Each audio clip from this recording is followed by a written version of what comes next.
Rebirth of mister king episode 13। Ipshita को अवंतिका पर गुस्सा तो बहुत आ रहा था, लेकिन फिर भी अभिमन्यु के साथ होने की वजह से वो उसे ज्यादा कुछ बोल नहीं पा रही थी और इसीलिए उसके मन में अलग अलग तरह के ख्याल आ रहे थे। इप्शिता ने अपने मन में कहा, हमें अच्छी तरह से समझ में आ रहा है, ये बार बार वही सारी बातें दोहराकर अभिमन्यु को हट करने की कोशिश कर रही है, इसलिए ये सब बोल रही है।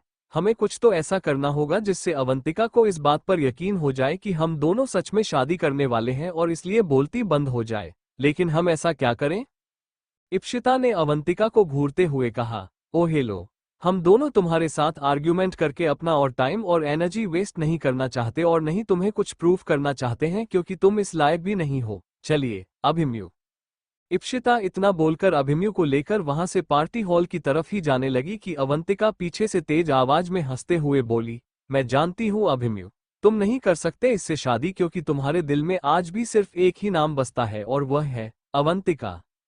अभिमन्यु उसकी बात सुनकर चुपचाप सीधे चला जा रहा था और जैसे ही इप्शिता ने यह बात सुनी वो वहीं पर रुक गई और उसने बहुत ही कॉन्फिडेंस से कहा, बस बहुत हो गया इसका, इसे यकीन दिलाने के लिए हमें ये करना ही होगा। अभिमन्यु वहां पर रुकना नहीं चाहता था, इसलिए इप्शिता ने ही अभिमन्यु का हाथ पकड़कर उसे रोका। इप्शिता के ऐसा करने पर अभिमन्यु ने हैरानी से इप्शिता की तरफ देखा और इप्शिता इस वक्त अभिमन्यु की आंखों में आंखें डालकर देख रही थी। उसके इस तरह से देखने पर अभिमन्यु को उसकी आंखों में इस वक्त बहुत ही अलग कुछ नजर आ रहा था। इप्शिता ने जो कहा वह बात सुनकर और इस तरह से घूरते देखकर अभिमन्यु ने अपने मन में कहा, कहीं इप्शिता हम पर शक तो नहीं कर रही है, वो इस तरह से चलते चलते रुक क्यों गई और क्या करने वाली है वो? अभिमन्यु ने इप्शिता की तरफ देखकर थोड़ा नर्वस होते हुए पूछा, क्या बात है इप्शिता, आप रुक क्यों गई, वह भी इस लड़की की बातों में आकर? चलिए, हम बाहर चल रहे थे ना? इप्शिता ने उसकी बात का जवाब देते हुए कहा, हम बाहर चलेंगे, लेकिन 1 मिनट रुककर किसी की गलतफहमी दूर करनी है। इतना बोलकर इप्शिता ने अभिमन्यु का हाथ पकड़ा और वो अभिमन्यु के करीब आने लगी। इप्शिता को इस तरह अपने करीब आते देखकर अभिमन्यु एक कदम पीछे हटा और वो दीवार से लगकर खड़ा हो गया। इप्शिता ने अभिमन्यु के कॉलर को अपने दोनों हाथों में पकड़ा और वो अभिमन्यु के होठों के करीब आ गई। इप्शिता को अपने इतने करीब आते देखकर अभिमन्यु बिल्कुल शॉक्ड होते हुए बोला, इप्शिता, यह आप क्या कर? इससे पहले कि अभिमन्यु अपनी बात कंप्लीट कर पाता, इप्शिता ने अपने खूबसूरत मुलायम नाजुक से होंठ अभिमन्यु के रफ होठों पर रख दिए और सिर्फ अवंतिका को दिखाने के लिए जानबूझकर वो बहुत ही सॉफ्टली अभिमन्यु को किस करने लगी। अवंतिका ने जैसे ही इप्शिता को किस करते देखा वो बिल्कुल शॉक हो गई। एक बार को तो जैसे उसे अपनी आंखों पर भी यकीन नहीं हुआ, लेकिन जैसे ही उसे ये समझ आया कि उसके सामने जो हो रहा था वो सब एकदम सच था तो उसका चेहरा गुस्से से लाल हो गया। उसने अपने हाथों की कसकर मुट्ठी बंद करते हुए कहा, ये दोनों इस तरह से किस कर रहे हैं, इसका मतलब जरूर ये लोग सच में एंगेज हैं, क्योंकि जहां तक मैं अभिमन्यु को जानती हूँ वो सिर्फ दिखावे के लिए किसी भी रैंडम लड़की को इस तरह किस तो नहीं कर सकता, लेकिन इसे कर रहा है, इसका मतलब कि ये दोनों सच बोल रहे थे। नहीं, ये नहीं हो सकता। अवंतिका अभिमन्यु और इप्शिता को इस तरह किस करते हुए और ज्यादा देर नहीं देख पाई, क्योंकि वो दोनों अभी भी एक दूसरे को किस कर रहे थे और उन्हें ऐसे नजदीक देखकर वो गुस्से से अपने पैर पटकते हुए वॉशरूम कॉरिडोर से बाहर निकल गई। वहीं दूसरी तरफ अभिमन्यु, जो इप्शिता के इस तरह किस करने पर बिल्कुल शॉक हो गया था, उसके दिमाग से अवंतिका के वहां पर होने वाली बात बिल्कुल निकल गई थी और जिस तरह से इप्शिता एकदम सॉफ्टली अभिमन्यु को किस कर रही थी, अभिमन्यु भी उसकी किस में पूरी तरह से खो गया था और आंखें बंद करके पूरी तरह से उसे किसी को फील करने लगा था और उसके हाथ भी अब तक इप्शिता की कमर पर आ गए थे। लेकिन इप्शिता ने तो सिर्फ अवंतिका को दिखाने के लिए ही अभिमन्यु को किस किया था, इसलिए उसकी नजरें अवंतिका पर ही जमी हुई थी। भले ही वो अभिमन्यु को किस कर रही थी, लेकिन साथ ही अवंतिका के रिएक्शन भी नोट कर रही थी, इसलिए जैसे ही अवंतिका वहां से चली गई, उसके जाते ही इप्शिता भी अभिमन्यु से दूर हो गई। उसने अवंतिका को बाहर जाते देखकर कहा, अब तो पक्का उसे यकीन हो जाएगा कि हम दोनों फियांसे हैं and Abhimanyu, I am sorry, वो हमने आपसे बिना पूछे आपको किस। अवंतिका के वहां से चले जाने के बाद राहत की सांस लेते हुए इप्शिता अपनी तरफ से सफाई देते हुए ये सब कुछ बोल रही थी, लेकिन अभिमन्यु इप्शिता के होठों को ही देखे जा रहा था। इसलिए जैसे ही इप्शिता ने सॉरी बोला, इस बार अभिमन्यु ने इप्शिता की कमर में हाथ डाला और उसे अपने करीब खींचते हुए उसने इप्शिता के होठों को एकदम पैशनेटली किस करना स्टार्ट कर दिया। अभिमन्यु जितना पैशनेट होकर इप्शिता को किस कर रहा था, इप्शिता उसकी किस को फील करके बिल्कुल ही शॉक्ड हो गई। उसे कुछ भी समझ नहीं आ रहा था। उसकी आंखें हैरानी से बड़ी हो गई और बिना एक पल के लिए भी अपनी पलकें झपकाए वो बस अभिमन्यु को देखे जा रही थी। और वहीं दूसरी तरफ अभिमन्यु जो अपनी आंखें बंद करके पूरी तरह से फील करता हुआ बस इप्शिता को किस करता ही जा रहा था। किस बहुत ही ज्यादा हीट अप हो गई थी, इसलिए एक पल के लिए इप्शिता का मन हुआ कि वो अभिमन्यु को रोके, लेकिन फिर भी वो अभिमन्यु को रोक नहीं पाए। उसने अभिमन्यु के सिर के पीछे अपना हाथ रखा और उसके बालों पर मजबूती से अपनी पकड़ बनाते हुए आखिर वह भी उसी पैशन के साथ अभिमन्यु को किस करने लगी। इप्शिता की उंगलियां अभिमन्यु के बालों के अंदर थी और अभिमन्यु का हाथ इप्शिता की कमर पर था। और इस वक्त वह दोनों एक दूसरे के इतना नजदीक थे कि उन दोनों के बीच हवा के निकलने की भी जगह नहीं बची थी। वो दोनों एक दूसरे को किस करते हुए इतना खो गए कि उनकी किस और भी ज्यादा डीप होती चली गई। इप्शिता को समझ नहीं आ रहा था कि अभिमन्यु को वो किस तरह से रोके। वो भी अभिमन्यु के साथ किस करने में इतनी ज्यादा पैशनेट हो चुकी थी कि वो दोनों एक दूसरे की सांस महसूस कर पा रहे थे। दोनों किस करने में बिल्कुल खो गए थे। इप्शिता भी अभिमन्यु को अपने और करीब आने से नहीं रोक रही थी। उसे अभिमन्यु का इस तरह से नजदीक आना और अपने लिए वो पैशन देखकर बहुत ही अच्छा फील हो रहा था। ऐसा इप्शिता ने आज तक कभी भी फील नहीं किया। उसके लिए ये सारी फीलिंग एकदम नई थी। साथ ही उसे अपने पेट में तितलियां उड़ती सी महसूस होने लगी थी। उन दोनों को किस करते हुए 5 मिनट से ज्यादा हो गए। इप्शिता और अभिमन्यु दोनों की ही आंखें बंद थी। वो दोनों पूरी तरह से अपने कंट्रोल से बाहर हो चुके थे। वही साइड में थोड़ी दूर पर बने हुए वॉशरूम का दरवाजा किसी ने अंदर से खोला। जब दरवाजा खुलने की आवाज हुई और उसे आवाज को सुनकर इप्शिता जैसे होश में आई और उसने किस बैक करना बंद किया। अपना सर थोड़ा सा पीछे करते हुए अभिमन्यु को भी हल्का सा पीछे पुश किया। इप्शिता के ऐसा करते ही अभिमन्यु ने भी अपना हाथ इप्शिता की कमर पर से हटा लिया और उससे थोड़ा सा दूर हो गया। इतनी देर तक इतना ज्यादा पैशनेट होकर किस करने के बाद अब वो दोनों एक दूसरे से नजरें नहीं मिला पा रहे थे, क्योंकि दोनों ही काफी ऑकवर्ड फील कर रहे थे। इप्शिता ने अपना चेहरा दूसरी तरफ घुमाया और वह अपने होठों को पोंछने लगी। अभिमन्यु ने भी अपने बालों में हाथ फेरा और अपने बालों को ठीक करके वह धीमी आवाज में बोला, आई थिंक हमें बाहर चलना चाहिए, सब हमारा वेट कर रहे होंगे। इप्शिता ने धीरे से हाँ में अपना सिर हिलाया। अभिमन्यु आगे आगे चल रहा था। इप्शिता 1 मिनट के लिए वहीं पर रुकी और फिर वो अभिमन्यु के पीछे ही आने लगी। इप्शिता वहां से पार्टी हॉल की तरफ ही रही थी। अभी 2 मिनट पहले जो कुछ भी हुआ वो सब याद करते हुए इप्शिता ने अपने मन में कहा, यह क्या हो गया था हमने अभिमन्यु को रोका क्यों नहीं और अभिमन्यु भी हमें इतना पैशनेटली किस क्यों कर रहे थे, क्या अभिमन्यु? इप्शिता इतना सोचते सोचते एक पल के लिए वहीं पर रुकी और उसने धीरे से अपने होठों को टच किया और उसने अपने मन में कहा, हम भी तो अभिमन्यु के साथ उन्हें किस करने में उनका पूरा साथ दे रहे थे। हम सिर्फ अभिमन्यु को तो ब्लेम भी नहीं कर सकते और वैसे भी शुरुआत तो हमने ही की थी। इप्शिता ये सोचते हुए आगे बढ़ी।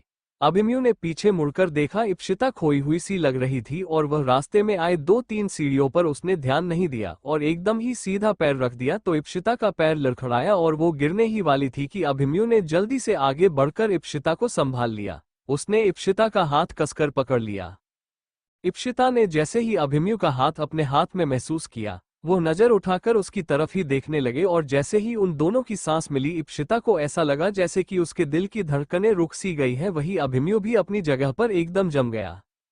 कुछ देर तक वो दोनों इस पोजीशन में रहे और फिर इप्शिता का हाथ पकड़ते हुए अभिमन्यु ने उसे सीधा खड़ा किया और इधर उधर देखने लगा। उसे ऐसा करते देखा इप्शिता अभिमन्यु की तरफ देखकर धीमी आवाज में बोली, अभिमन्यु, क्या हम घर वापस चल सकते हैं?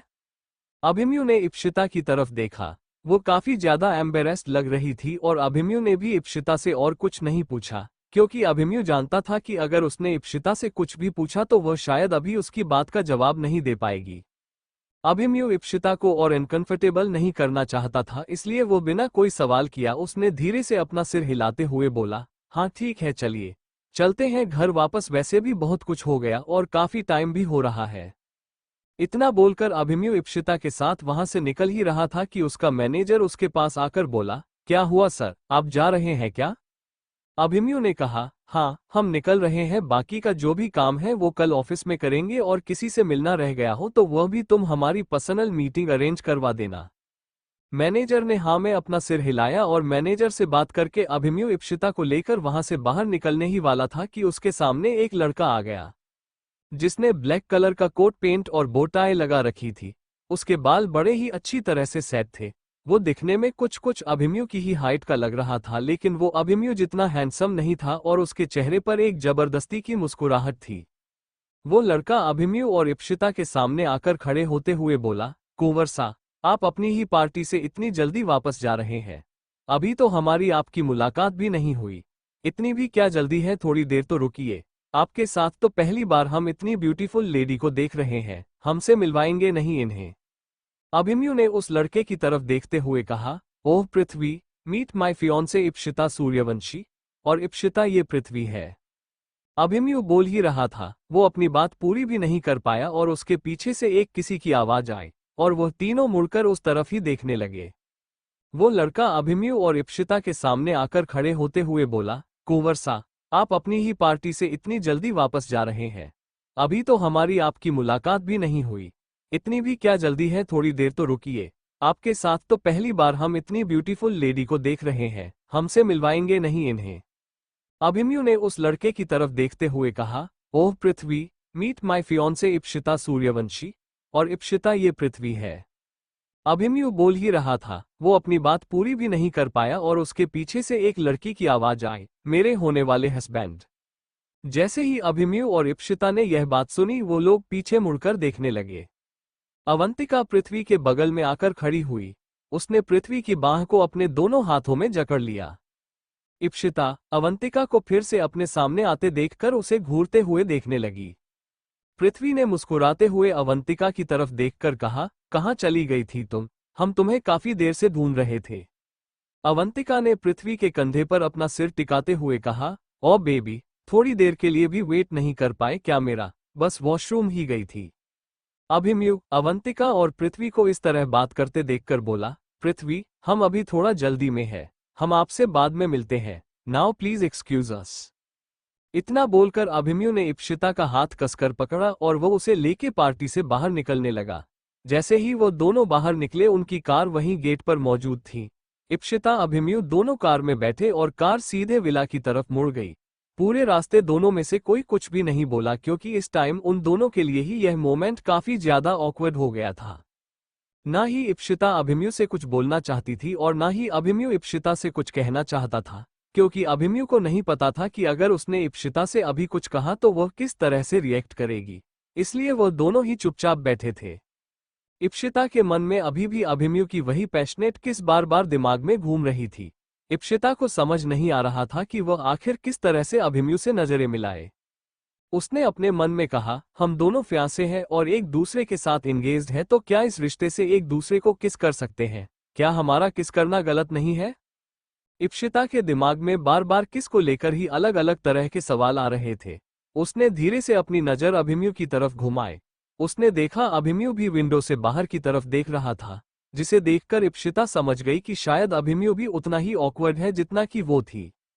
थोड़ी ही देर में कार विला के सामने आकर रुकी। इप्सिता ने जैसे ही कार को रुकते देखा, वो तुरंत कार का दरवाजा खोलकर बाहर निकली और तेज कदमों से अंदर की तरफ आए। इप्सिता को इस तरह अंदर जाते देखकर अभिमन्यु ने उसे रोकते हुए कहा, इप्सिता एक मिनट रुकिए, हमारी बात सुनिए। अभिमन्यु इप्सिता को रोक रहा था। तब तक इप्सिता सीढ़ियों तक पहुंच चुकी थी और वो सीधे अपने रूम के अंदर चली गई। इप्सिता को इस तरह भागते देखकर अभिमन्यु को भी उससे और कोई बात करने का मौका नहीं मिला। वो भी चुपचाप अपने कमरे में चला गया।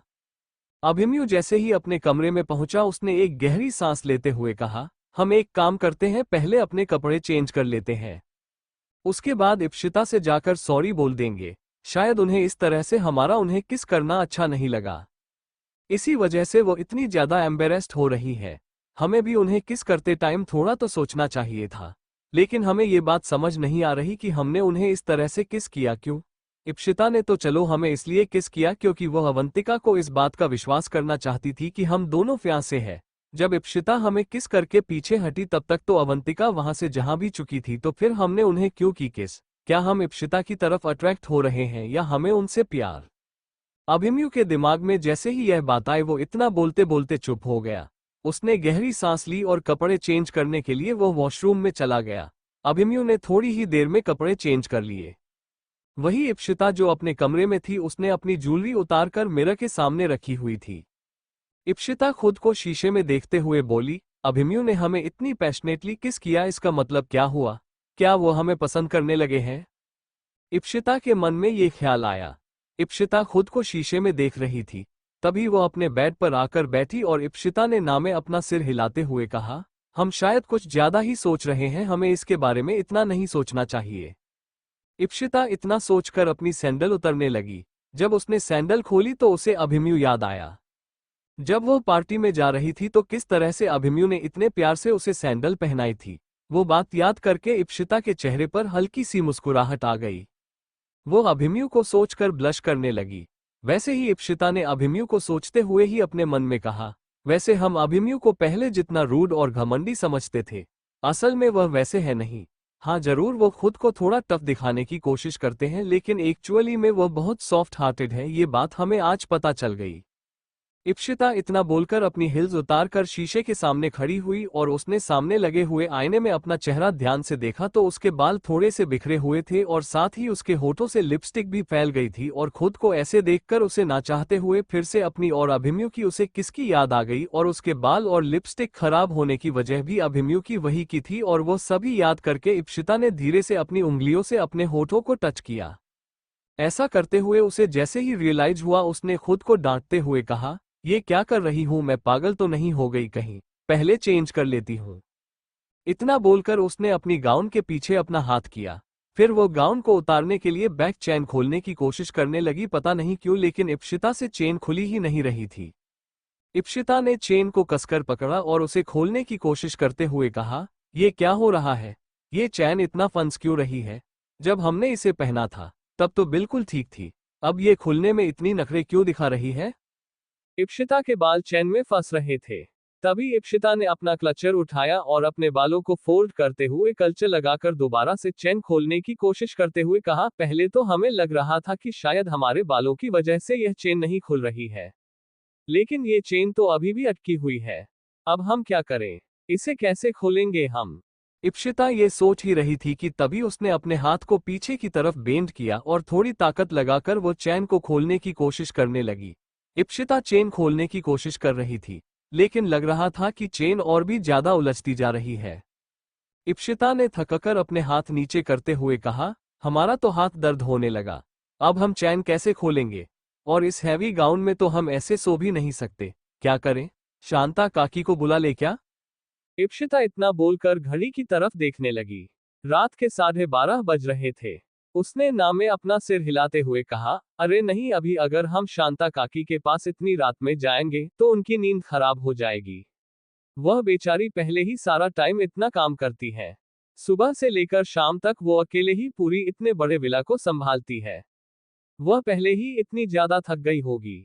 अब अगर हम उन्हें इस समय जाकर परेशान करेंगे तो यह अच्छा नहीं होगा। इप्शिता इतना बोलकर उठकर खड़ी हुई और उसने ऐसे साइड में खड़े होकर मिरर की तरफ देखा। वह ना ही मिरर की तरफ पूरी पीट कर हुई थी और ना ही उसने पूरा चेहरा मिरर की तरह घुमाया था। वह साइड होकर खड़ी थी ताकि उसे मिरर में अपना हाथ भी दिखे और गाउन में लगी हुई चैन भी। इप्शिता उसे खोलने की कोशिश कर रही थी। उसने इरिटेट होते हुए कहा, ये चेन तो खुलने का नाम ही नहीं ले रही है। वही अभिमन्यु जो अपने कपड़े चेंज कर चुका था, वो अपने रूम से बाहर निकला और उसने कहा, इतनी देर हो गई है, अब तक तो इप्शिता ने भी चेंज कर लिया होगा। एक काम करता हूँ, अभी जाकर उन्हें सॉरी बोल देता हूँ।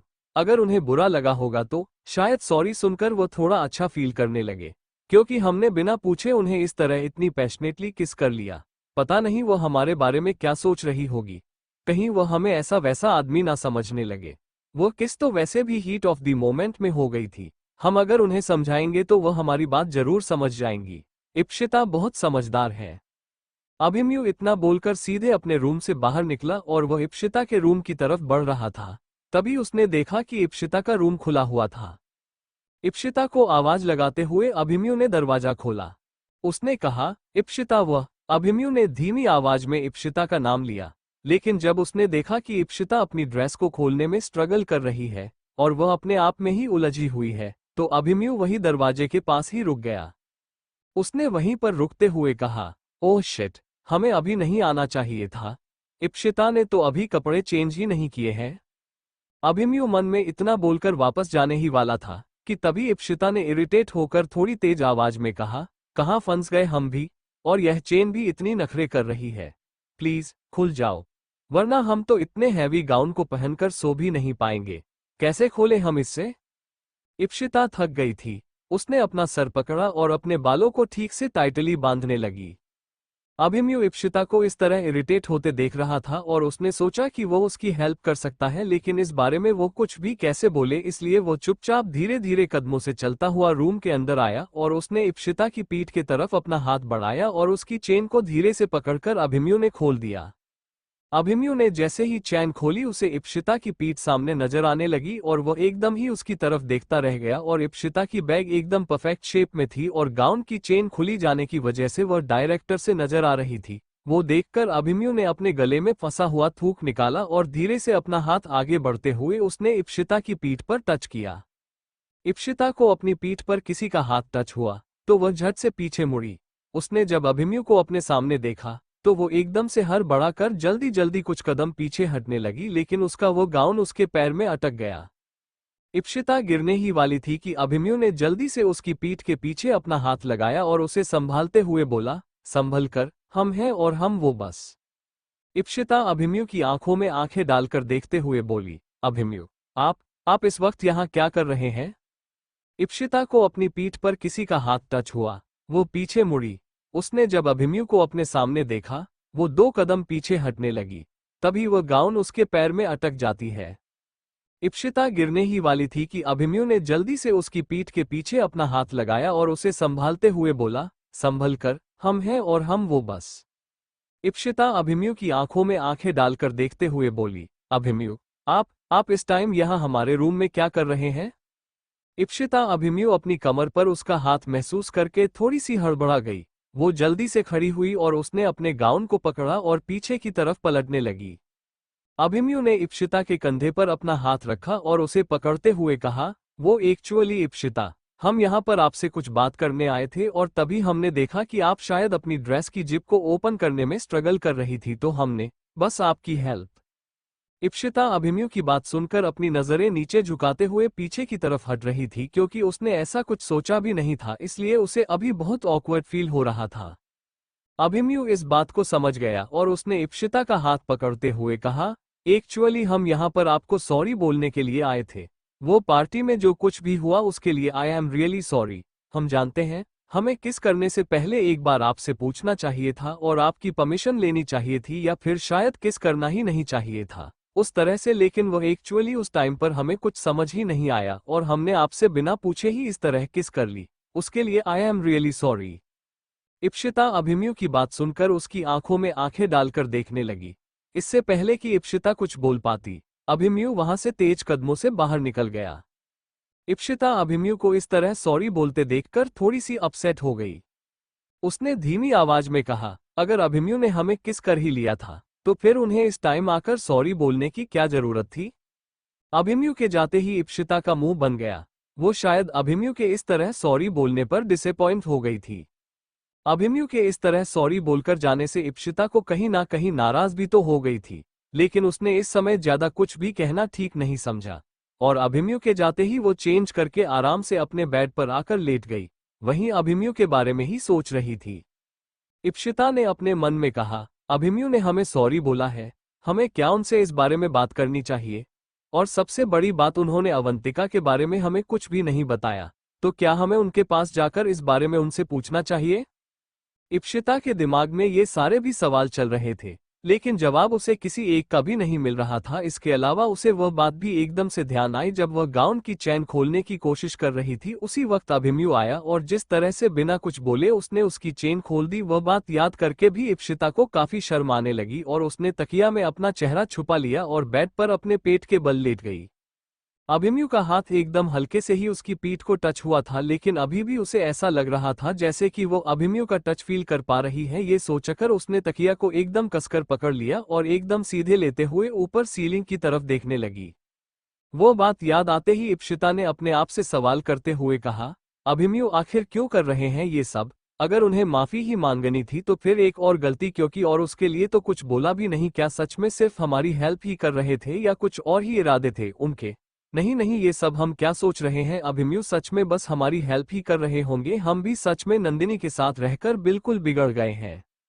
ये सारी बातें उसके दिमाग में ना चाहते हुए भी आ रही थी और पार्टी से लेकर घर आने तक जो कुछ भी हुआ वो सब उसे याद आ रहा था और इसी वजह से वो अभिमन्यु से बात नहीं कर पाए। लेकिन अभिमन्यु यहाँ पर उसके रूम में आकर उसे किस करने के लिए सॉरी बोल कर गया। ये बात इप्शिता को बिल्कुल भी अच्छी नहीं लग रही थी, इसलिए उसका मुंह बन गया और उसने अपने आप से कहा, हमने कभी नहीं सोचा था अपनी लाइफ की पहली किस के लिए हमें सॉरी भी सुनना पड़ेगा।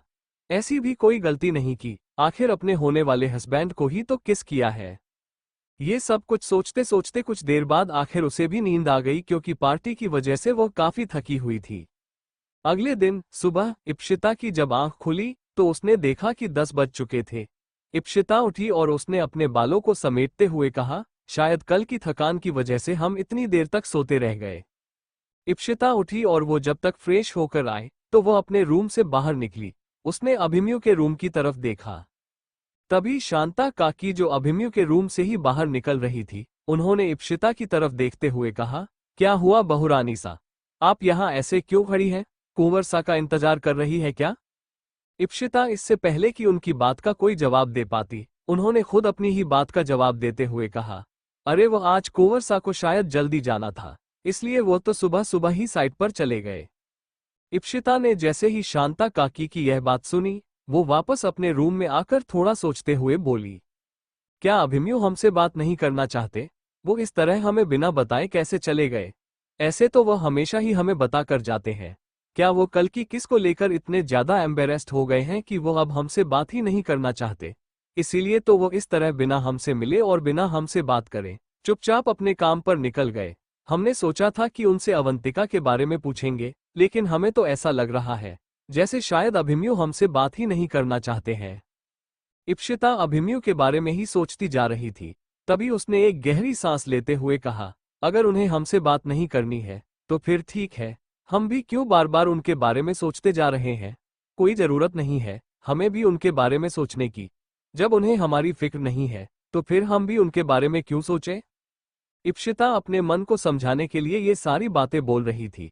तभी उसने एक गहरी सांस लेते हुए कहा, हम यहाँ पर अपने एग्जाम्स के लिए आए थे और बेकार की बातें सोच रहे हैं। बेहतर होगा कि हम अपना ध्यान एग्जाम की प्रिपरेशन में लगे। वैसे भी अभी हमारे एग्जाम्स खत्म नहीं हुए हैं, हमें उसे पर ही ध्यान देना चाहिए, यही सही रहेगा। इप्शिता ने अपना ध्यान अभिमन्यु की तरफ से हटाने के लिए अपनी बुक्स निकाली और नोट्स बनाकर अपने एग्जाम्स की तैयारी में लग गई। इप्शिता बुक्स के पन्ने पलट रही थी। उसने बुक्स साइड में रखते हुए कहा, हम इतना फ्रस्ट्रेटेड क्यों फील कर रहे हैं? हमारा पढ़ने में भी मन नहीं लग रहा है। आखिर क्यों हम बार बार अभिमन्यु के बारे में ही सोच रहे हैं? और वह हमें बात कर जाए या ना जाए, हमें उसे क्या ही फर्क पड़ता है? हमें उनके बारे में इतना नहीं सोचना चाहिए। हम क्यों बार बार अभिमन्यु के बारे में ही सोच रहे हैं? कल जो कुछ भी हुआ उसके बाद वो शायद अभी हमसे बात करना ही नहीं चाहते होंगे, इसीलिए वो हमें बिना बताए चले गए। इप्शिता को कल की किस याद आ गई। वो फिर से अभिमन्यु के बारे में सोचने लगी। इप्शिता ने अपना सर पकड़ते हुए कहा, ओह गॉड, हम तो जितना अपने आप को समझाने की कोशिश कर रहे हैं, बार बार हमारा ध्यान अभिमन्यु की तरफ ही जा रहा है। इप्शिता परेशान हो गई। वो उठकर खड़ी हुई। उसने अपना मोबाइल फोन उठाया और फोन में वो यूं ही सोशल मीडिया स्क्रॉल कर रही थी। तभी उसकी नज़र नंदिनी के नंबर पर गई। उसने कहा, अरे हाँ, हम नंदिनी को कैसे भूल गए? हम उनसे बात कर सकते हैं और उसे यहाँ बुला सकते हैं। अगर वह यहाँ पर रहेगी तो शायद फिर हम अभिमन्यु के बारे में नहीं सोचेंगे। वह अगर यहाँ आ गई तो फिर शायद हम उसके साथ आराम से पढ़ भी लेंगे। हाँ, यह सही रहेगा, हमें नंदिनी को बुला लेना चाहिए। इप्शिता ने तुरंत नंदिनी का नंबर डायल किया। नंदिनी ने भी 2 बेल जाते ही उसका कॉल पिकअप करते हुए कहा, हेलो, क्या हुआ इशू? इप्शिता नंदिनी की आवाज सुनकर बोली, अभी तुम कहाँ हो और क्या कर रही हो? इप्शिता की आवाज में एक अलग ही बेचैनी थी। उसकी आवाज सुनते ही नंदिनी समझ गई कि इप्शिता थोड़ी तो परेशान है। उसने इप्शिता से पूछा, क्या बात है इशू? तुम थोड़ी परेशान साउंड कर रही हो। इप्शिता ने जैसे ही नंदिनी की यह बात सुनी, उसने मना करते हुए कहा, अरे नहीं, हम परेशान नहीं हैं, बस अकेले बोर हो रहे हैं। प्लीज नंदिनी, क्या तुम यहाँ आ सकती हो हमें कंपनी देने के लिए? जैसे ही नंदिनी ने इप्शिता की बात सुनी, उसने थोड़ा हैरानी से पूछा, कंपनी देने के लिए? तुझे मैं वहां आऊं? पागल हो गई है क्या तू? कल एग्जाम है और मैं एग्जाम के नोट्स बना रही थी।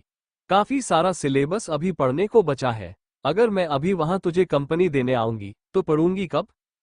इप्शिता ने कहा, यार एग्जाम तो मेरा भी है और प्रिपरेशन तो मुझे भी करनी है, लेकिन मैं यहाँ अकेली हूँ तो कुछ भी करने का मन नहीं कर रहा है। प्लीज आ जाओ ना, हम दोनों यहाँ पर ही साथ में पढ़ लेंगे। इप्शिता की बात सुनकर नंदिनी ने घड़ी की तरफ देखते हुए कहा, यार 12 बजे बजने वाले हैं। मैं अभी अगर निकलूंगी तो पता नहीं वहां तक आने में मुझे कितना टाइम लगेगा, और तू तो जानती है ना, इस टाइम ट्रैफिक भी मिलेगा। इप्शिता ने नंदिनी की बात सुनकर उसे नाराजगी जाहिर करते हुए कहा, अब तू बहाने बनाना बंद कर, ट्रैफिक और इन सब चीजों के बारे में मत सोच। तू रेडी हो जा, मैं यहाँ पर ड्राइवर अंकल को बोल देती हूँ कि वह तुझे पिकअप करने आ जाएंगे, तो तू उनके साथ यहाँ आ जाना, फिर मैं तुझे वापस भी वहां पहुंचवा दूंगी। अब तो ठीक है ना? प्लीज यार नंदिनी, आ जाओ, मैं बहुत अकेला फील कर रही हूँ। इप्शिता ने थोड़ा सा रिक्वेस्ट करते हुए कहा तो नंदिनी एक गहरी सांस लेते हुए बोली, ठीक है, तो फिर जल्दी अपने ड्राइवर को भेजो, मैं थोड़ी देर में रेडी हो जाऊंगी। जैसे ही नंदिनी ने यह बात कही इप्शिता खुश होते हुए बोली, थैंक यू सो मच। इतना बोलकर इप्शिता ने जल्दी से कॉल कट किया और वह सीधे अपने रूम से बाहर निकली। उसने देखा कि विला की बाहर एक कार खड़ी हुई थी और ड्राइवर वही कार के बाहर खड़ा विला के दूसरे सर्वेंट से बात कर रहा था। जैसे ही इप्शिता विला से बाहर निकली, उसने ड्राइवर की तरफ देखते हुए कहा, भैया, क्या आप मेरे हॉस्टल जाकर मेरी फ्रेंड को ला सकते हैं? ड्राइवर ने तुरंत इप्शिता की बात मानी और वह नंदिनी को लेने के लिए चला गया। इप्शिता ड्राइवर के वहां से जाते ही नंदिनी को मैसेज करने लगी और वही हॉल में बैठकर नंदिनी के आने का वेट कर रही थी। तभी उसने अपने मन में कहा, वैसे मिस्टर अभिमन्यु को अगर मुझसे बात नहीं करनी थी तो वह साफ साफ भी तो बोल कर जा सकते थे ना, इस तरह से यूं नजरें चुराने की क्या जरूरत थी। और वैसे भी हम दोनों की अब शादी होने वाली है, तो हम दोनों एक दूसरे के इतने पास तो आ सकते हैं। लेकिन अभिमन्यु इस टाइम जैसा बिहेव कर रहे हैं, उसे देखकर तो ऐसा ही लग रहा है कि शायद अभिमन्यु अभी भी हमारे रिश्ते को आगे नहीं बढ़ने देना चाहते। अगर वो ऐसा ही चाहते हैं तो फिर यही सही। इप्शिता वही हॉल के सोफे पर बैठकर अभिमन्यु के बारे में फिर से सोचने लगी। उसने अपना फोन वही टेबल पर रखा और उठकर खड़ी होते हुए बोली, पता नहीं क्यों हम बार बार ना चाहते हुए भी अभिमन्यु के बारे में ही सोच रहे हैं। अच्छा हुआ जो हमने नंदिनी को बुला लिया, वह आ जाएगी तो इधर उधर की बातें करेगी तो कम से कम हमारा ध्यान तो भटकेगा, वरना हम तो अभिमन्यु और कल की सारी बातों को सोच सोच कर ही अपना दिमाग खराब कर लेंगे। इप्शिता ये सब सोच रही थी और वह बड़ी ही बेचैनी के साथ इधर से उधर वही हॉल में ही टहल रही थी। तभी इप्शिता ने कहा, हम यहाँ बेकार में ही अभिमन्यु और उनकी सारी बातों के बारे में सोच रहे हैं और वह वहाँ अभिमन्यु तो हमारे बारे में सोच भी नहीं रहे होंगे। यहाँ तक वह तो अपने काम में इतने बिजी होंगे कि उन्हें तो याद भी नहीं होगा कि हम यहाँ पर इतने बड़े विला में अकेले हैं। उन्हें हमारी जरा भी फिक्र नहीं है और एक हम हैं जो बार बार ना चाहते हुए भी उनके बारे में ही सोचते जा रहे हैं। सच में कितने स्टूपिड हैं हम, और वह तो आज हमें बात कर भी नहीं गए।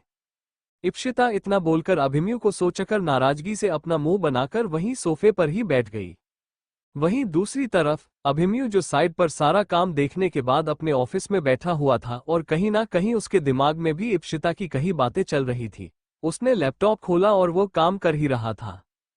तभी उसने एक गहरी सांस लेते हुए कहा, पता नहीं इप्शिता सोकर उठी होगी और हमें घर में न देखकर वो क्या सोच रही होगी। उन्हें इतना तो समझ में आ ही गया होगा कि हम उनसे बात नहीं करना चाहते, इसीलिए बिना बताए ऑफिस आ गए। कहीं उन्हें बुरा तो नहीं लग गया होगा।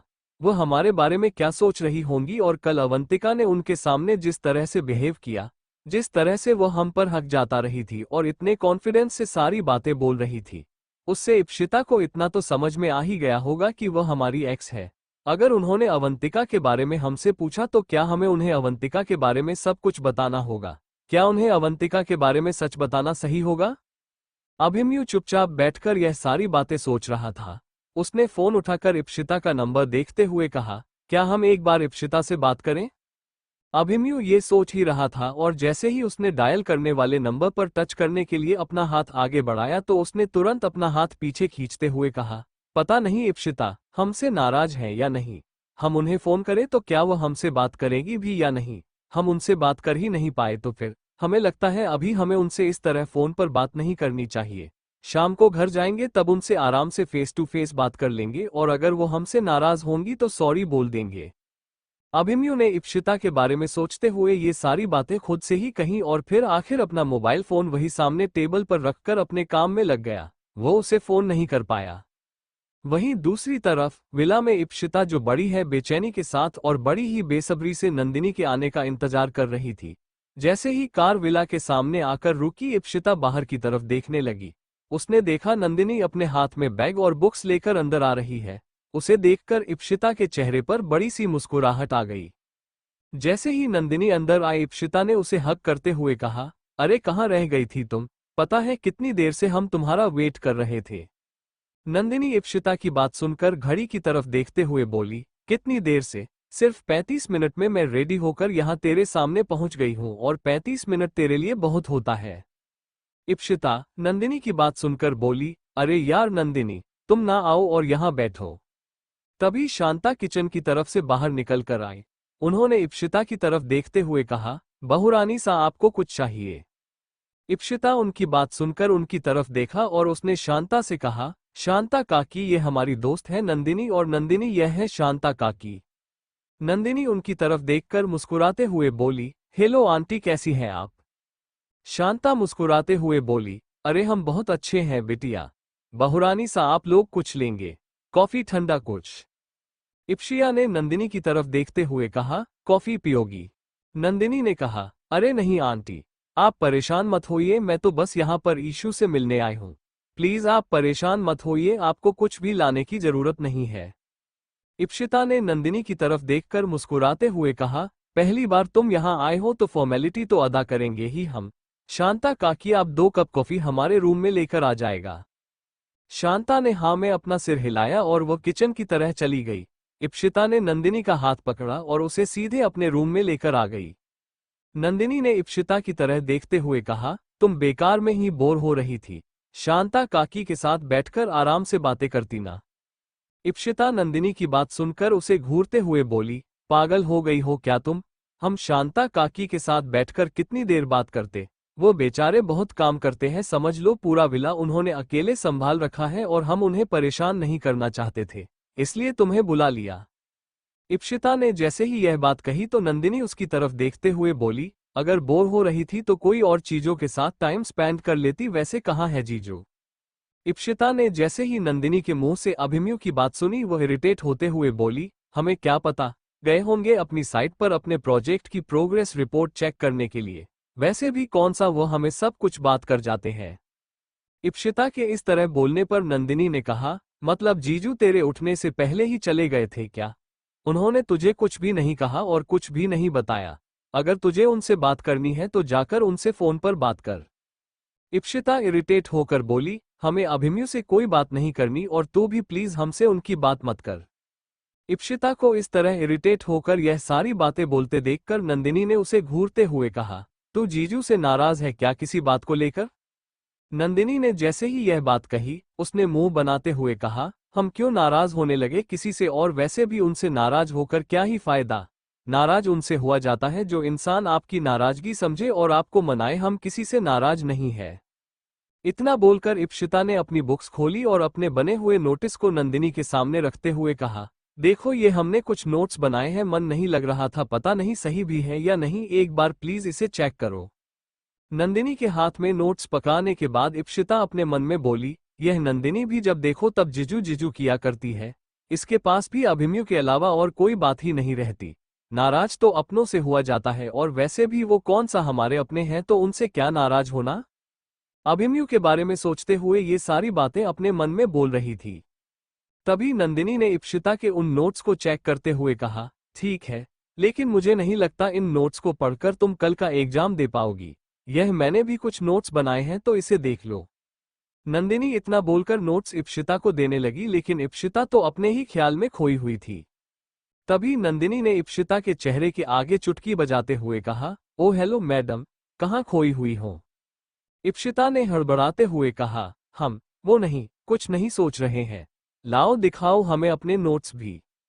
इतना बोलकर अपना ध्यान बांटने के लिए इप्सिता नंदिनी के हाथ में पकड़े हुए उन नोट्स को चेक करने लगी। नंदिनी ने इप्सिता के ऐसे बिहेवियर को नोटिस करते हुए कहा, वैसे इशी एक बात बता। इप्सिता ने कहा, हाँ पूछो, नंदिनी ने बिना बात को टाल मटोल किए बिना ही उसने सीधे बिल्कुल स्ट्रेट फॉरवर्ड तरीके से पूछा, ईशु कल तुम पार्टी में गई थी, वहां कुछ हुआ है क्या, मतलब तेरे और जीजू के बीच में? इप्शिता ने जैसे ही नंदिनी की यह बात सुनी वह अपनी और अभिमन्यु की वो किस याद करने लगी और अवंतिका ने जो कुछ भी कहा था वो सारी बातें इप्शिता के दिमाग में गोल गोल घूमने लगी। उसने नंदिनी की तरफ देखकर अपने मन में कहा, क्या करूं, नंदिनी को कल अपनी और अभिमन्यु की किस के बारे में बताएं या नहीं? अगर हमने नंदिनी को किस के बारे में बताया तो यह ओवर एक्साइटेड होकर एक एक चीज पूछेगी और फिर बाद में हमें छेड़ने का एक भी मौका नहीं छोड़ेगी। एक काम करते हैं, अभी किस के बारे में कुछ नहीं बताते, और वैसे भी उस किस के बाद जब अभिमन्यु ने हमें सॉरी भी बोल दिया है और उसके बाद से तो हमारा भी मूड खराब ही है, तो क्या फायदा नंदिनी को वो बात बताकर हम उसे भी अपसेट कर दें। इप्शिता ये सारी बात सोच रही थी।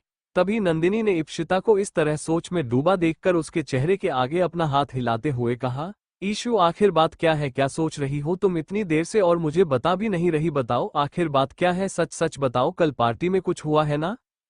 इप्शिता ने नहीं में अपना सिर हिलाते हुए कहा, नहीं कुछ भी बहुत खास नहीं हुआ, बिल्कुल जैसे बिजनेस मीटिंग की पार्टी थी, बिल्कुल बोरिंग, सारे बिजनेसमैन और वुमेन वहां आए थे, उन सब से अभिमन्यु ने हमें मिलाया और उनसे मिलना इतना बोरिंग था कि हम क्या कहें बताओ, उनकी बातें तो हमें कुछ समझ में भी नहीं आ रही थी। नंदिनी ने जैसे ही इप्शिता की बात सुनी उसने बहुत ही ज्यादा डिसअपॉइंट होते हुए कहा, मतलब कुछ भी एक्साइटिंग नहीं हुआ, फिर तो तू वहां बोर हो गई होगी है ना? नंदिनी को डिसअपॉइंट देखकर एक बार तो इप्शिता का मन हुआ कि उसे पूरी बात बता दे, लेकिन फिर उसने खुद को कंट्रोल कर लिया क्योंकि वह उसे पूरी बात चाहकर भी नहीं बता सकती थी, क्योंकि उसे खुद समझ नहीं आ रहा था कि जो उसके और अभिमन्यु के बीच हुआ आखिर वह क्या था। इप्शिता ने उससे नजरें चुराते हुए कहा, हाँ बहुत बोर हो रहे थे हम, लेकिन हाँ एक चीज थोड़ी सी एक्साइटिंग हुई वहां। इप्शिता बोलते बोलते चुप हो गई और नंदिनी ने इप्शिता का हाथ पकड़ते हुए कहा, क्या हुआ, तुम्हारे और जीजू के बीच कुछ एक्साइटिंग हुआ क्या? इप्शिता नंदिनी को इतना ओवर एक्साइट होते देखकर अपना हाथ उसके हाथ से छुड़ाते हुए कहा, पागल हो क्या तुम, हमारे और अभिमन्यु के बीच भला क्या होगा, हम दोनों के बीच ऐसा कुछ नहीं हुआ, लेकिन हाँ कुछ लोग थे वहां पर जो हमें साथ में देखकर काफी खुश हो रहे थे और कुछ लोग थोड़े शॉक भी हो गए, हमारे बारे में बातें भी कर रहे थे और कुछ को तो यकीन ही नहीं हो रहा था कि हमारी और अभिमन्यु की शादी होने वाली है। इतना बोलकर इप्शिता अवंतिका के बारे में सोचने लगी। नंदिनी ने इप्शिता को इस तरह सोचते देखा तो वह इतना तो समझ गई थी कि कुछ तो हुआ है वहां पार्टी में, लेकिन ईशु शायद से बता नहीं रही है। नंदिनी ने एक बार थोड़ा जोर देते हुए कहा, ईशु वैसे तू जिस तरह से सोच सोचकर यह सारी चीज मुझे बता रही है, मुझे पता नहीं क्यों ऐसा शक हो रहा है जैसे तू मुझे कुछ छुपाने की कोशिश कर रही है। इप्शिता बोलते बोलते चुप हो गई और नंदिनी ने इप्शिता का हाथ पकड़ते हुए कहा, क्या हुआ, तुम्हारे और जीजू के बीच कुछ एक्साइटिंग हुआ क्या? इप्शिता नंदिनी को इतना ओवर एक्साइट होते देखकर अपना हाथ उसके हाथ से छुड़ाते हुए कहा, पागल हो क्या तुम, हमारे और अभिमन्यु के बीच भला क्या होगा, हम दोनों के बीच कुछ नहीं हुआ, लेकिन हाँ कुछ लोग थे वहां पर जो हमें साथ में देखकर काफी खुश हो रहे थे और कुछ लोग थोड़े शॉक भी हो गए, हमारे बारे में बातें भी कर रहे थे और कुछ को तो यकीन ही नहीं हो रहा था कि हमारी और अभिमन्यु की शादी होने वाली है। इतना बोलकर इप्शिता अवंतिका के बारे में सोचने लगी। नंदिनी ने इप्शिता को इस तरह सोचते देखा तो वह इतना तो समझ गई थी कि कुछ तो हुआ है वहां पार्टी में, लेकिन ईशु शायद से बता नहीं रही है। नंदिनी ने एक बार थोड़ा जोर देते हुए कहा, ईशु वैसे तू जिस तरह से सोच सोचकर यह सारी चीज मुझे बता रही है, मुझे पता नहीं क्यों ऐसा शक हो रहा है जैसे तू मुझसे कुछ छुपाने की कोशिश कर रही है। जैसे ही नंदिनी ने इप्शिता को घूरते हुए यह बात कही तो इप्शिता ने अपने मन में कहा, क्या सच में हम ऐसा कुछ अलग ही रिएक्ट कर रहे हैं जो नंदिनी को हम पर शक हो रहा है? हम भी बिल्कुल ही पागल हैं, अपने इमोशंस छुपा ही नहीं पाते हैं, हमें बिल्कुल नॉर्मल बिहेव करना होगा वरना नंदिनी तो हमें झट से पकड़ लेगी और अगर उसने बार बार एक ही बात को पूछना शुरू किया तो हम और भी ज्यादा इरिटेट हो जाएंगे और ऐसे में कहीं हम सच में कुछ बता ना दे। इप्शिता ने मुस्कुराते हुए कहा, अरे नहीं बाबा, हम क्यों भला तुमसे कुछ छुपाएंगे, तुमसे आज तक हमने कुछ छुपाया है जो अब छुपाएंगे? तुम तो हमारी बेस्ट फ्रेंड हो, तुमसे कुछ छुपाना कहाँ हमारे बस में है, हम कोशिश भी करें फिर भी तुमसे कहाँ छुपा पाते हैं, हर बात तो सबसे पहले तुम्हें बता देते हैं। इतना बोलकर इप्शिता ने नंदिनी को साइड हग कर लिया और नंदिनी इप्शिता की बात सुनकर हल्का सा मुस्कुराई। तभी दरवाजे पर शांता आए और उन्होंने दरवाजा खटखटाते हुए कहा, बहुरानी साहब अंदर आ जाए। उनकी तरफ देखकर इप्शिता कहा, हाँ शांता काकी आप वहां रुक क्यों गई? उनके हाथ में एक बड़ी सी ट्रे थी जिसमें कॉफी के अलावा नाश्ते का भी काफी सारा सामान था। उन्होंने वो ट्रे वही टेबल के सामने रखते हुए कहा, बहुरानी सा अगर और कुछ चाहिए हो तो हमें आवाज लगा दीजिएगा। इप्शिता ने हाँ में अपना सिर हिलाया और शांता उन दोनों को इस तरह बात करते देखकर मुस्कुराई और सीधे रूम से बाहर चली गई। नंदिनी ने ट्रे में रखे हुए सामान की तरफ देखते हुए कहा, यार ईशु तू तो मेरे साथ ऐसा बिहेव कर रही है जैसे मैं तेरी बेस्ट फ्रेंड नहीं बल्कि तेरी मेहमान हूँ। इतनी फॉर्मेलिटी कौन अदा करता है? ऊपर से ठीक तरह से कुछ बात भी नहीं रही है, पार्टी में क्या हुआ क्या नहीं? इप्शिता ने मुस्कुराते हुए कहा, देख हमें कुछ मत बोल, सब कुछ शांत आंटी लेकर आई है और वैसे भी तुझे तो स्नैक्स इतना पसंद है तो फिर अब नखरे क्यों कर रही है, आराम से खाओ। और पार्टी में सच में ऐसा कुछ भी एक्साइटिंग नहीं हुआ बताने लायक, और जितना कुछ था मैंने बता दिया है तुझे। नंदिनी इप्शिता की बात सुनकर बोली, अच्छा ठीक है मान ली तेरी बात, बोरिंग सी पार्टी होगी और हाँ पसंद है, लेकिन अभी मैं थोड़ा डाइट पर हूँ क्योंकि मैं तेरी शादी में परफेक्ट दिखाना चाहती हूँ। आखिर मुझे भी तो अपने लिए तेरा वह देवर पटाना है। क्या नाम था उसका? अभिमन्यु का दोस्त, हाँ समर्थ। एक बार तो मैं उसे अप्रोच करके देखूंगी, अगर पट गया तो तेरे साथ साथ मेरी लाइफ भी सेट हो जाएगी। इप्शिता नंदिनी की बात सुनकर उसके सिर पर धीरे से मारते हुए बोली, पूरी पागल हो तुम, कुछ भी बोलती हो। नंदिनी इप्शिता की बात सुनकर हंसते हुए बोली, अरे इशू मैं मजाक नहीं कर रही हूँ, बिल्कुल सीरियस हूँ। वो दोनों आपस में बात कर रही थी और इसी हंसी ठिठोली के बीच में इप्शिता के फोन में मैसेज रिंगटोन बजे। उसने जैसे ही नोटिफिकेशन देखा, इप्शिता हैरान होते हुए बोली, ध्रुव का मैसेज। जैसे ही नंदिनी ने इप्शिता के मुंह से ध्रुव का नाम सुना, नंदिनी इप्शिता के फोन में झांकते हुए बोली, ध्रुव कहीं वो तुझे फिर से शूट के लिए तो नहीं बुला रहा?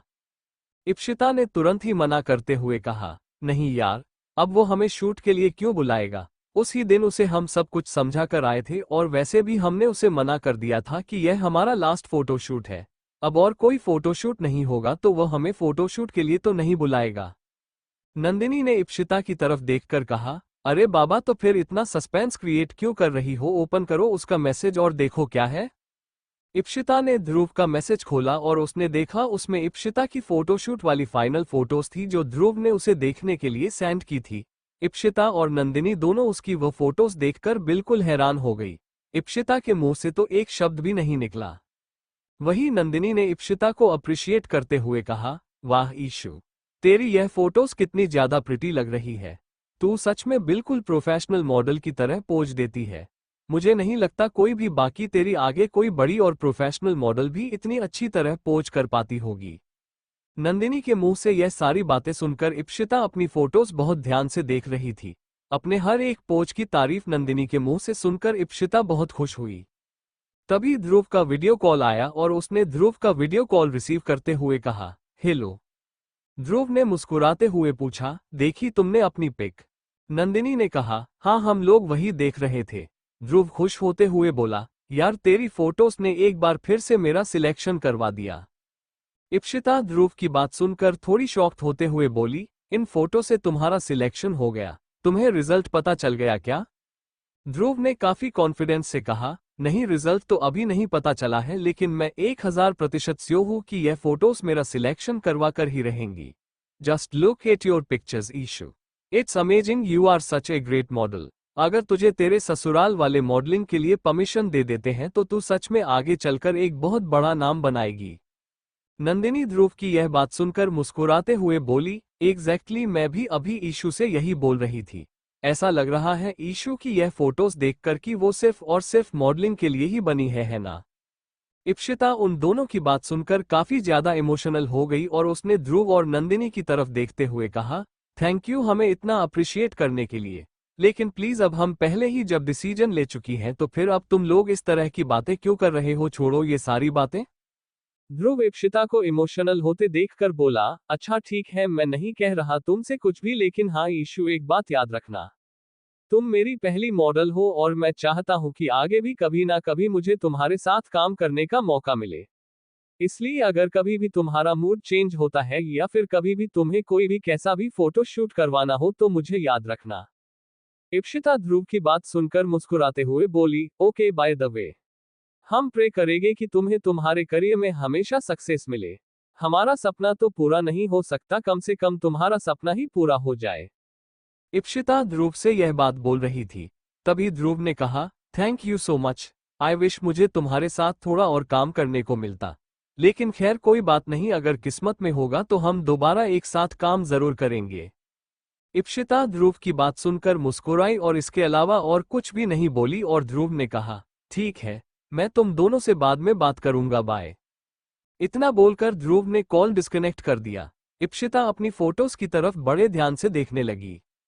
नंदिनी ने इप्शिता को साइड हग करते हुए कहा, डोंट बी अपसेट यार ईशु, तुझे इस तरह इतना उदास देखकर मुझे बिल्कुल भी अच्छा नहीं लगता, प्लीज उदास मत हो। इप्शिता नंदिनी की तरफ देखकर बेमन से मुस्कुराते हुए बोली, अरे हम उदास नहीं हो रहे, हम तो बस ये फोटोज देख रहे थे। कोई बात नहीं, चलो अच्छा हम अपने कल के एग्जाम पर फोकस करते हैं। इप्शिता की बात सुनकर नंदिनी ने धीरे से अपना सिर हिलाया और वो दोनों अपनी अपनी बुक्स खोलकर अपने एग्जाम की प्रिपरेशन में लग गई। देखते ही देखते शाम हो गई। नंदिनी ने इप्शिता से कहा, अब मुझे ऐसा लग रहा है कि तूने मुझे यहाँ बुलाकर अच्छा किया। देख हम दोनों ने साथ में पढ़ा तो कितना सारा सिलेबस हमने एक साथ कर लिया है। इप्शिता ने कहा, हाँ सच बोल ही रही हो, हमने भी तेरे यहाँ पर होने की वजह से काफी सारा एक्स्ट्रा पढ़ लिया। मेरी प्रिपरेशन तो वैसे भी थी लेकिन अभी सब अच्छे से रिवाइज हो गया। इप्शिता बोल ही रही थी कि तभी नंदिनी ने घड़ी की तरफ देखते हुए कहा, हे भगवान 8 बज गए, देख ईशु, बातों बातों में और यह सारे नोट्स बनाने में कितना टाइम बीत गया, हमें पता ही नहीं चला। अच्छा मैं चलती हूँ।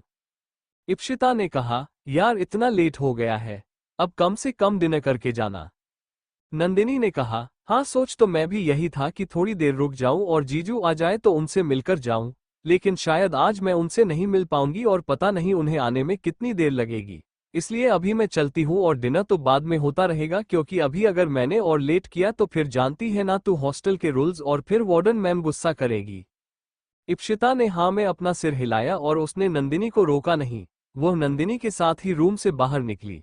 उसने ड्राइवर से नंदिनी को हॉस्टल तक छोड़कर आने के लिए कहा। जैसे ही नंदिनी कार में बैठी, इप्शिता ने उसे बाय किया और नंदिनी की कार विला से बाहर निकली। जैसे ही नंदिनी की कार विला बाहर निकली, ठीक उसी वक्त दूसरी तरफ से अभिमन्यु की कार विला के अंदर आए। इप्शिता अभिमन्यु को देखकर वहीं रुक गई। उसके चेहरे की जो मुस्कुराहट थी वह ऑटोमेटिक ही गायब हो गई। अभिमन्यु की कार गेट पर आकर रुकी और अभिमन्यु कार से उतरते ही इप्शिता की तरफ देखने लगा। वो अंदर आया और इप्शिता से बोला, क्या बात है इप्शिता, आप यहाँ गेट के पास क्यों खड़ी है? इप्शिता ने अभिमन्यु से नजरें नहीं मिलाई और वह गेट से बाहर की तरफ देखते हुए बोली, वो हम नंदिनी को छोड़ने के लिए यहाँ आए थे। अभिमन्यु ने जैसे यह बात सुनी उसने थोड़ा हैरानी से कहा, नंदिनी यहाँ आई थी? आपने हमें बताया नहीं कि आप नंदिनी को बुलाने वाली थी? इप्शिता ने अभिमन्यु की तरफ देखकर बड़े ही उखड़ते लहजे में उसे ताना मारते हुए कहा, क्या बताते हम आपसे? हमारे उठने से पहले ही तो आप यहाँ से चले गए थे और वैसे भी हम घर में अकेले बोर हो रहे थे, इसीलिए हमने नंदिनी को बुलाया। पूरे घर में हम अकेले थे तो क्या ही करते हैं, इसलिए नंदिनी को बुलाने के अलावा हमारे पास और कोई ऑप्शन ही नहीं था। उसके अलावा हम और किसे ही जानते हैं, यहाँ पर एक वही तो है जिससे हम खुलकर सारी बातें कर सकते हैं। इतना बोलकर इप्शिता चुपचाप अंदर आई और सीधे अपने कमरे में चली गई। अभिमन्यु इप्शिता की बातें सुनकर समझ गया कि इप्शिता ने उसे ताना मार रहे हैं। इससे पहले कि अभिमन्यु कुछ बोल पाता, इप्शिता अपने रूम में चली गई। Thank you for listening. मुझे उम्मीद है आपको ये स्टोरी पसंद आई होगी। अगर आपको पसंद आए है तो प्लीज लाइक और कमेंट करना ना भूलें और मोर स्टोरीज के लिए सब्सक्राइब करें। मिलते हैं नेक्स्ट वीडियो में।